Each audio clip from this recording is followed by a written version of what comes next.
Star plus के serial गुम है किसी के प्यार में भी ईशा भोसले अब गायब होने वाली है। जी हाँ दोस्तों, बिल्कुल सही सुना आप सबने। इसके बारे में पहले भी हम आपको बता चुके हैं। दरअसल होगा कुछ यूँ, अचानक से सभी को कॉलेज में शांतनु भोसले का फोन आएगा और उससे पूछा जाएगा कि ईशा कहाँ है। सभी कहेगी वो रूम में ही होंगी, मैं तो कॉलेज आ चुकी हूँ। क्या हुआ, आप अभी तक पहुँचे नहीं क्या? तब शांतनु भोसले सभी से कहेगा, मैं तुम ईशा के रूम के बाहर ही खड़ा हूँ। ईशा नहीं है कमरे में। मैंने कमरे में भी अच्छे से ढूंढ लिया है, बाथरूम वगैरह सब जगह मैंने चेक कर लिया है, लेकिन ईशा कहीं भी नहीं है। दरअसल शांतनु पार्टी के बाद ईशा से मिलने उसके कमरे में जाता है, लेकिन वहां पर उसे ईशा नहीं मिलती। शांतनु उसे सब जगह खोजने की कोशिश करता है, उसे कहीं नहीं मिलती। उतने में सभी भी वहां पहुंच जाती है और सभी शांतनु से यही कहती है कि कुछ पता चला ईशा मैम का। तब शांतनु कहेगा, नहीं सभी, मुझे वो कहीं भी नहीं मिली। उसका फ़ोन भी स्विच ऑफ आ रहा है। आखिर ईशा कहाँ चली गई? सभी रूम में चेक करेगी तो ईशा का सामान वहीं होगा।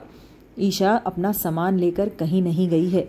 वो यही बात शांतनु से भी कहेगी और उसके बाद अचानक से सभी की नज़र ईशा के फ़ोन पर जाएगी, जो कि वो टेबल पर ही छोड़ कर गई है, इसीलिए उसका फ़ोन स्विच ऑफ आ रहा है। आखिर ईशा कहाँ चली गई? बिना अपना फ़ोन लिए, बिना किसी को इन्फॉर्म किए वो कहाँ चली गई? तो अब हम आपको बताते हैं। ईशा को छोटा सा ईशान दिखाई दे रहा है, उसका ईशु, और उसी का पीछा करते करते ईशा चली गई।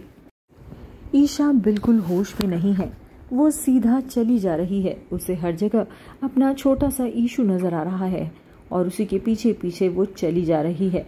और अचानक से ईशा के सामने से एक गाड़ी आएगी, लेकिन ईशा को बिल्कुल ध्यान नहीं रहेगा क्योंकि उसे तो बस ईशु के पास जाना है। और कहीं ऐसा ना हो कि इसी गाड़ी के साथ ईशा का एक्सीडेंट हो जाए। इनफैक्ट होगा कुछ यही, क्योंकि उसे गाड़ी का हॉर्न भी सुनाई नहीं देगा।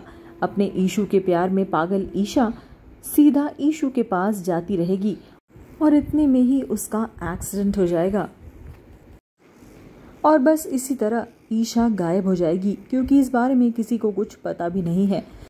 दरअसल ईशान ने अपने बर्थडे पर अपनी आई यानी ईशा की बहुत बेइज्जती करी, उसे बहुत कुछ भला बुरा कहा। यही नहीं, ईशान ने हद तो तब पार करी जब उसने अपनी आई द्वारा लिखी हुई सारी चिट्ठियां उसके अब तक के जन्मदिन पर जो भी ईशा ने उसे लिखी थी वो सारी उसने आग में जला दी। ईशा को इस बात का बहुत ठेस पहुंचा है और इसीलिए उसे अब किसी भी बात का होश नहीं रहा। बात यहीं ख़त्म नहीं हुई, क्योंकि ईशान ने उसके बाद उसे धक्के मारकर अपनी पार्टी से निकाल भी दिया। सभी ने ईशान को रोकने की कोशिश भी की, लेकिन ईशान कहीं नहीं रुका। इन्हीं सब बातों का ईशा को बहुत ज़्यादा सदमा लगा है और इसीलिए शायद वो अब चली गई है। यही देखेंगे आप आने वाले एपिसोड में, जिसके बाद ईशान और सभी दोनों पुलिस स्टेशन पहुंचेंगे ईशा की मिसिंग रिपोर्ट लिखाने। वीडियो पसंद आया हो तो लाइक बटन पर क्लिक करना बिल्कुल ना भूलें।